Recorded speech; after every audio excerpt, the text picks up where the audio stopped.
नमस्कार दोस्तों। एक कांस्टेबल होता है, वह एक किसी केस के सिलसिले में एक मकान के पास पहुंचता है और उस मकान में जब घुसता है तो दोस्तों वहां पर एक उसे लड़की दिख जाती है और वह लड़की उसे इतना बेहद पसंद आती है कि जब भी वह अपने ड्यूटी पर जाता था तो बस उसके दिल दिमाग में उसी लड़की का चेहरा छाया हुआ था और उसी लड़की की यादें आती थी। फिर क्या था दोस्तों, वह देखते देखते वह सोचते सोचते ऊब गया। उसके बाद वह डायरेक्ट उस लड़की के घर जाता है और उस लड़की के घर वालों से बात करता है, उनके पिताजी से बात करता है। तो उसके पिताजी कहते हैं कि हमें तकरीबन कुछ टाइम दीजिए, मैं अपने घर वालों से सबसे पूछ कर आपको बता दूंगा। फिर वह तुरंत वहाँ से वापस चला आता है। उसके बाद दोस्तों दूसरे दिन उसको सब्र नहीं होता है। दूसरे दिन तकरीबन 6 से 7 बजे के करीब में ही फिर वह उनके घर पहुंच जाता है और पूछता है कि आप बताइए आप लोगों की क्या राय है। फिर जो उनके पिता थे वह मान जाते हैं दोस्तों और उन दोनों की पूरे रस्मों और रिवाज से उनकी शादी की जाती है। शादी होने के बाद वह लड़की उस कांस्टेबल के घर आती है, उस पुलिस वाले के घर पे आती है। दोस्तों उसे लाकर उसे घर के आंगन में बिठाया जाता है और जो सुहाग रात का कक्ष होता है उसे बहुत ही खूबसूरत सजाया जाता है। फिर थोड़ी ही देर बाद दोस्तों शाम हो जाती है। शाम होने के बाद उस दुल्हन को उस रूम में ले जाया जाता है जहां उसका बेडरूम था। दोस्तों वहां पे जाने के बाद उसको बैठा दिया जाता है। फिर थोड़ी ही देर बाद वह दूल्हा भी वहां अपनी पत्नी के रूम में पहुंचता है जहां उसकी सुहागरात होने वाली थी। उसके बाद दोस्तों थोड़ी बातचीत करने के बाद जब उसका घूंघट उठाता है तो वह दंग रह जाता है, क्योंकि दोस्तों इतनी खूबसूरत थी वह, परी जैसी अप्सरा जैसी दिखने वाली महज 16 से 17 साल की लड़की थी। वह बेहद ही खुश और बेहद ही प्रसन्न होता है।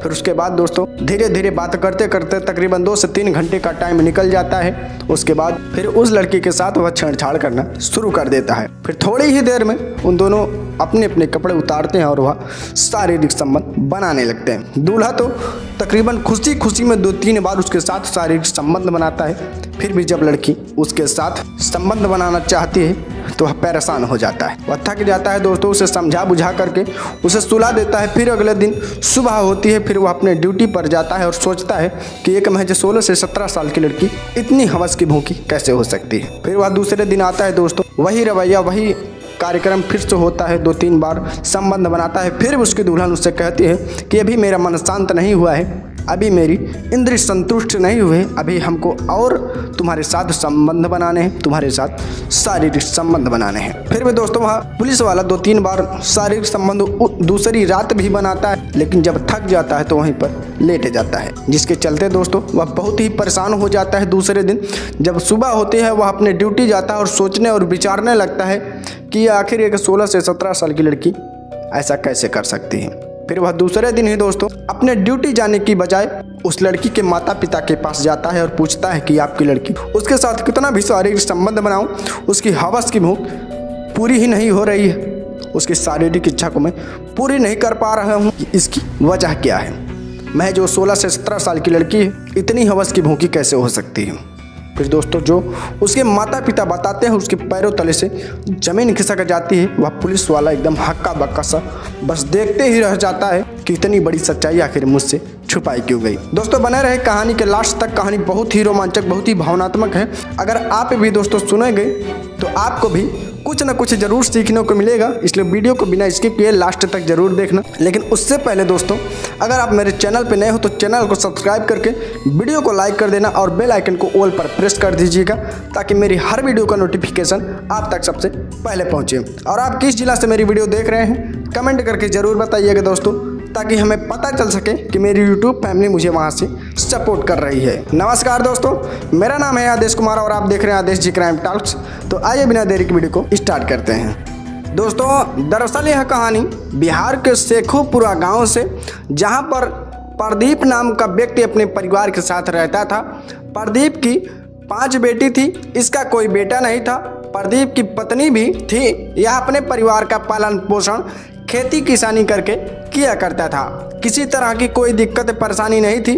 मार्च 2024 होली का त्यौहार का समय होता है। प्रदीप की बेटी का नाम निशा होता है। इसकी उम्र तकरीबन 17 साल के करीब थी। निशा अपनी सहेलियों के साथ बड़े धूमधाम से होली का त्यौहार मना रही थी। शाम के समय तकरीबन 4:30 बजे के करीब वह अपने घर पे आती है और नहाने के लिए बाथरूम में चली जाती है। जैसे ही वह बाथरूम जाती है तुरंत उसके घर पे 3 बदमाश घुस आते हैं और निशा के माता पिता को बांध देते हैं रस्सी से। फिर निशा के बाथरूम में चले जाते हैं और उससे छेड़छाड़ करने लगते हैं। उसकी वीडियो भी बनाते हैं, उसके फोटो भी खींच लेते हैं। उसके बाद प्रदीप की जो छोटी बेटी होती है वह तुरंत घर से बाहर निकलती है और पड़ोसियों को पूरी कहानी बताती है और अपने घर लेकर आ जाती है और पड़ोसियों की मदद से इनको पकड़ लिया जाता है। पुलिस की उसी टीम में अमित नाम का एक लड़का होता है। इसकी उम्र तकरीबन 24 से 25 साल के करीब थी। इसकी हाइट तकरीबन 5.5 फुट थी। यह हट्टा कट्टा जवान लड़का था। जब निशा को देखता है तो देखते ही दंग रह जाता है। इसके होश उड़ जाते हैं क्योंकि निशा देखने में खूबसूरत की एक बला थी। वह परी के जैसी लग रही थी। अगर कोई भी इंसान उसे देखे तो एक ही नज़र में उसे पसंद कर लिया करता था। अमित इसके ऊपर मोहित हो जाता है, इससे शादी करना चाहता था, इससे प्यार करने लगता है। फिर वह तीनों बदमाशों को लेकर पुलिस स्टेशन पहुंच जाता है और इनसे पूछताछ करने लगता है कि आखिरकार वह उस घर में क्या करने के लिए गए थे, उनका मेन मकसद क्या था। फिर यह तीनों बदमाश अपना जुर्म कबूल कर लेते हैं। अमित जो होता है इन तीनों बदमाशों के फ़ोन से वह वीडियो भी डिलीट कर देता है और वह फ़ोटो भी डिलीट कर देता है जो निशा नाम की लड़की की सारी फ़ोटो और वीडियो बनाई गई थी और इनके ऊपर मुकदमा दर्ज करके इनको जेल भेज देता है। दोस्तों, अमित पुलिस स्टेशन में निशा के बारे में ही सोच रहा था। हर वक्त उसी का ख्याल उसको आ रहा था। इसी तरीके से लगभग 14 से 15 दिन का समय गुजर जाता है। जब अमित अपने आप को रोक नहीं पाता है, बर्दाश्त नहीं कर पाता है तो तुरंत निशा के घर पर चला जाता है और उसके माता पिता से कहता है कि वह निशा से प्रेम करता है, निशा से मोहब्बत करता है और उसे अपनी दुल्हन बनाना चाहता है। अब निशा के माता पिता उसकी यह बात सुनते हैं तो सुनते ही दंग रह जाते हैं और कहते हैं कि तुम हमें 1 दिन का समय दे दीजिए। 1 दिन के बाद हम सोचकर अपने परिवार से पूछकर आपको जवाब दे देंगे। फिर अगले दिन अमित जो है निशा के घर पर फिर से चला आता है और उसके माता पिता से पूछता है कि क्या तुमने सोचा है। फिर उसके माता पिता जो होते हैं वह तैयार हो जाते हैं इस शादी के लिए और कहते हैं कि हम निशा की शादी तुमसे करने के लिए तैयार हैं। फिर अमित भी अपने परिवार वालों को मना लेता है। फिर इन दोनों का रिश्ता पक्का हो जाता है। आखिरकार वह दिन आ ही जाता है जब अमित दूल्हा बनता है और बारात लेकर निशा के घर पर चला आता है और निशा को अपनी दुल्हन बना के अपने घर पर लेके जाता है। फिर निशा को कुछ महिलाओं के साथ आंगन में बैठा दिया जाता है और उसका कमरा सजाने की तैयारी चालू कर दी जाती है। लगभग 2 से 3 घंटे की कड़ी मेहनत और मशक्क़त के बाद उसका कमरा सज के बिल्कुल तैयार हो जाता है और निशा को फिर उस कमरे में बैठा दिया जाता है। लगभग रात के तकरीबन 9:30 बजे के करीब जो अमित होता है वह अपनी पत्नी निशा के कमरे में चला जाता है। इन दोनों की दुआ सलाम होती है और उसके पास जाकर बैठ जाता है। फिर वह उसका घूंघट उठाता है तो उसका घूंघट उठाते ही खुशी के मारे उछल जाता है क्योंकि निशा इतनी खूबसूरत लड़की थी। उसने अपनी ज़िंदगी में इतनी खूबसूरत लड़की नहीं देखी थी, नहीं कभी टच किया था। फिर लगभग 2 घंटे तक यह एक दूसरे से बातचीत करते हैं। फिर अमित निशा से कहता है कि आज हमारी सुहाग रात है और इस रात को हम एक यादगार रात बनाना चाहेंगे। तो दोस्तों, निशा जब उसकी यह बात सुनती है तो वह बड़ी ही खुशी हो जाती है क्योंकि उसके चेहरे पर कोई शिकवा शिकायत नहीं थी, कोई मायूसी नहीं थी। वह तो चाहती ही थी कि उसका पति उसके साथ कब सुहाग रात मनाएगा। उसके बाद दोस्तों, अमित अपने कपड़े उतारता है और एक एक करके निशा के भी कपड़े उतार देता है। अब यह दोनों बिल्कुल निर्वस्त्र हो जाते हैं। अमित निशा के साथ सुहाग रात मनाने लगता है। लगभग 2-3 बार वह उसके साथ शारीरिक संबंध बनाता है और जब थक जाता है तो रुक जाता है। लेकिन दोस्तों, निशा उससे कहती है कि मुझे तुम्हारे साथ और सोना है, मेरी और इच्छा कर रही है, तुम्हें मेरे साथ और संबंध बनाना चाहिए।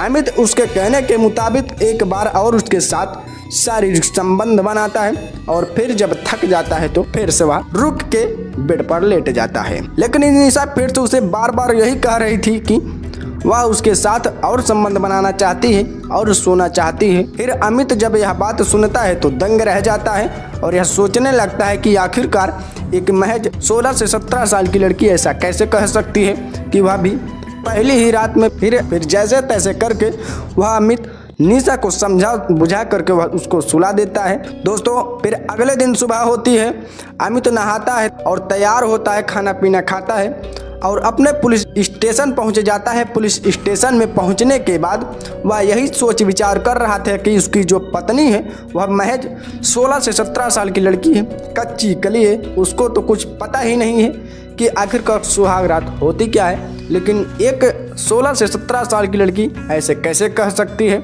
कि उसकी और इच्छा कर रही है, उसका मन और कर रहा है। इसी सोच विचार में दोस्तों शाम हो जाती है। फिर शाम के समय यह अपने घर पे आता है, खाना पीना खाता है और रात को तकरीबन 9 से 9:30 बजे के करीब वह अपनी पत्नी निशा के कमरे में चला जाता है। फिर लगभग 2-3 बार उसके साथ शारीरिक संबंध बनाता है और जब थक जाता है तो फिर से रुक जाता है। लेकिन निशा उससे बार बार कह रही थी कि उसका और भी मन कर रहा है, उसके साथ और भी शारीरिक संबंध बनाओ। अब जब अमित उसकी यह बात सुनता है तो फिर से वह दंग रह जाता है, यह सोचने लगता है कि आखिर इसका राज क्या है, इसका पूरा मामला क्या है। यही सोच विचार कर रहा था कि वह इस राज का पता कैसे लगाए। फिर सोचता है कि मैं इस राज का जरूर पता लगा कर रहूंगा। इस विचार में दोस्तों वह अपनी पत्नी को समझाता है और समझा बुझाकर फिर से उसे सुला देता है और खुद भी सो जाता है। दोस्तों इस तरीके से लगभग धीरे धीरे तकरीबन 5 दिन का समय गुजर जाता है। एक दिन अमित अपने पुलिस स्टेशन जाने के लिए तैयार हो रहा था। वह अचानक अपने कमरे में एक टेबल पर दवाई रखी हुई देखता है और सोचता है कि यह दवाई तो मैंने कभी लाया ही नहीं था, यह दवाई किसकी है। फिर वह चुपके से वह दवाई उठाता है और अपनी जेब में डाल लेता है और पुलिस स्टेशन पहुंच जाता है। पुलिस स्टेशन में उसको जब थोड़ा सा समय मिलता तो नज़दीकी एक हॉस्पिटल में जाता है और वहां के डॉक्टर से जाकर मिलता है और उस डॉक्टर को यह दवाई दिखाता है और यह पूछने लगता है कि आखिर इस दवाई का काम क्या है। फिर वह डॉक्टर जब यह दवाई देखता है तो दंग रह जाता है और अमित को पूरी कहानी बारीकी से बताता है और कहता है कि यह दवाई शक्तिवर्धक दवाई है, हार्मोन्स बढ़ाने वाली दवाई है। यह दवाई कम उम्र की लड़कियों को खिलाई जाती है ताकि कम उम्र में उनका शारीरिक विकास हो सके और उनका शारीरिक अंग बड़ा हो सके। यह दवाई ज्यादातर कोठों पर इस्तेमाल की जाती है। जब अमित डॉक्टर की यह बात सुनता है तो दंग रह जाता है, उसके तो होश उड़ जाते हैं, उसके पैरों तले जमीन खिसक जाती है। दोस्तों एकदम हक्का बक्का सा डॉक्टर के सामने वह खड़ा रह जाता है और उस दवाई को लेकर अपने घर पर आ जाता है। दोस्तों अमित को अब पूरी कहानी समझ में आ चुकी थी कि निशा उसके साथ संबंध बनाने के लिए बार बार क्यों कहती थी, क्यों उसकी इतनी ज़्यादा इच्छा करती थी, क्योंकि वह इन गोलियों का इस्तेमाल करती थी।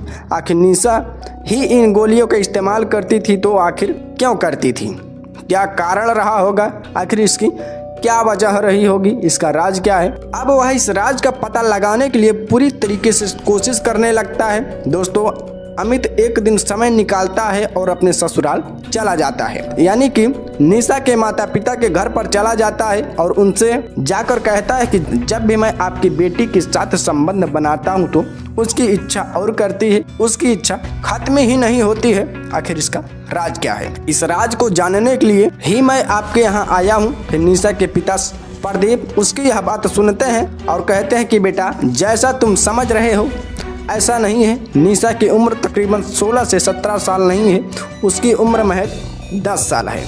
उसे हमने इस तरह की गोलियां खिला के उसके शरीर को विकसित कर दिया है, बड़ा कर दिया है। फिर अमित उससे कहता है कि आखिर तुम इस तरह की दवाइयां उसे क्यों खिलाते रहे, क्या वजह है। फिर प्रदीप अमित को बताता है कि मेरी जो पत्नी है वह वेश्यावृत्ति का धंधा करती है और इस धंधे से जो पैसा आता है उससे हम बहुत ही खुश हैं। मेरी 5 बेटी हैं, मैंने सोचा कि मेरी बेटी भी बड़ी होकर इस धंधे में लग जाएगी और अच्छा खासा पैसा कमाएगी, लेकिन उसकी उम्र अभी कम थी इसलिए मैंने उसको इस तरह की गोलियां खिलाई, इस तरह की शक्तिवर्धक गोलियां खिलाई ताकि कम उम्र में ही उसका जो शरीर है वह विकसित हो जाए, बड़ा हो जाए और इस तरह ये धंधे में सेट हो जाएगी। अमित जब अपने ससुर की यह बात सुनता है तो सुनते ही दंग रह जाता है। दोस्तों उसके पैरों तले से जमीन खिसक जाती है और अपनी सास से कहता है कि आज के बाद तुम्हें यह धंधा करने की कोई ज़रूरत नहीं है और किसी भी लड़की को यह दवाई खिलाने की कोई ज़रूरत नहीं है। जो भी पैसा होगा, जो भी खर्च होगा, मैं करने के लिए तैयार हूँ। जब प्रदीप अपने दामाद की यह बात सुनता है तो एकदम से खुश हो जाता है और उससे कहता है कि बेटा आज तुमने हमारी आंखें खोल दी, आज के बाद यह धंधा हम बिल्कुल नहीं करेंगे और जो दवाई मेरे पास है इसे भी हम फेंक देंगे। और किसी भी लड़की को यह दवाई नहीं खिलाऊंगा। दोस्तों क्या था फिर, उसके बाद अमित वहाँ से चला जाता है और अपनी पत्नी निशा को लेकर एक हॉस्पिटल में जाता है और वहाँ की जो लेडी डॉक्टर होती हैं उनको यह अमित पूरी कहानी बताता है और कहता है कि इनका इलाज तुम्हें करना ही पड़ेगा। फिर वह लेडी डॉक्टर निशा का इलाज करने लगती है और लगभग 5.5 महीने के अंदर अंदर निशा बिल्कुल ठीक हो जाती है। अब निशा अपने पति अमित के साथ बड़े अच्छे से रहा करती थी, हंसी खुशी रहा करती थी। इनको किसी तरह की कोई दिक्कत परेशानी नहीं थी। जो भी खर्चा होता था अमित अपने ससुर के यहाँ पर भेज दिया करता था। दोस्तों इस कहानी को सुनाने का मकसद हमारा आप लोगों को परेशान करना या फिर आप लोगों का दिल दुखाना नहीं, सिर्फ आप लोगों को सचेत और जागरूक करना था कि इंसान पैसे के लालच में सब कुछ भूल जाता है, अपनों को भी भूल जाता है, अपने परिवारों को भूल जाता है और गलत काम करने में लग जाता है। दोस्तों अमित नाम का पुलिस कांस्टेबल इनके जीवन में ऐसा फरिश्ता बन के आया कि उसने इनको सही राह दिखाई, सही रास्ता दिखाया। आज यह लोग सही रास्ते पर आ गए और किसी तरह का कोई गलत काम नहीं कर रहे हैं। दोस्तों कहा जाता है ना कि इंसान कभी ना कभी तो सुधर ही जाता है। तो कहीं ना कहीं अगर आप लोग कुछ गलत काम कर रहे हो तो अपने आप को सुधारने की कोशिश कीजिए। एक ना एक दिन आपका जीवन भी अच्छा और सुखमय जीवन बीतने लगेगा।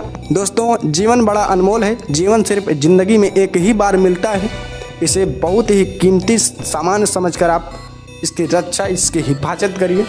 तो दोस्तों यह थी आज की कहानी। अगर आप सभी को कहानी अच्छी लगी हो तो वीडियो को लाइक करके चैनल को सब्सक्राइब करके बेल आइकन पर ऑल प्रेस कर दीजिएगा ताकि मेरी हर वीडियो का नोटिफिकेशन आप तक सबसे पहले पहुंचे। तो दोस्तों कमेंट करके ज़रूर बताइएगा कि मेरी वीडियो आप कहां से देख रहे हैं ताकि हमें पता चल सके कि मेरी यूट्यूब फैमिली मुझे वहां से सपोर्ट कर रही है। तो दोस्तों मिलते हैं फिर से कल 6:30 बजे एक नई और इमोशनल कहानी के साथ। तब तक लिए जय हिंद, वंदे मातरम।